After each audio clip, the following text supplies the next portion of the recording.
নমস্কার বন্ধুরা, তোমরা সবাই কেমন আছো?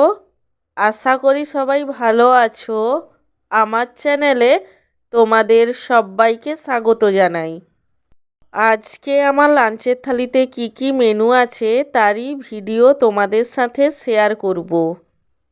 আজকে আমার লাঞ্চের থালিতে আছে গরম গরম সাদা ভাত, তার সঙ্গে আছে এক টুকরো গন্ধরাজ লেবু, গয়না বড়ি ভাজা, শিম ভাজা, পেঁয়াজ এবং শুকনো লঙ্কা বাটা দিয়ে আলুর চাকা ভাজা, বেগুন ও আলু দিয়ে পালং শাকের তরকারি এবং সব শেষে আছে এক বাটি চিকেন কারি, যেটা আলু দিয়ে বানানো হয়েছিল।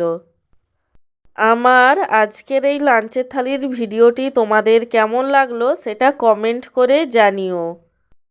আর ভিডিওটিতে লাইক দিতে এবং চ্যানেলটিকে সাবস্ক্রাইব করতে একদমই ভুলো না। সব শেষে তোমাদের সবাইকে জানাই আমার তরফ থেকে ধন্যবাদ ভিডিওটি দেখার জন্য। আর জানাই হ্যাপি নিউ ইয়ার। নতুন বছর সবার ভালো কাটুক, ভগবানের কাছে এই প্রার্থনাই করি।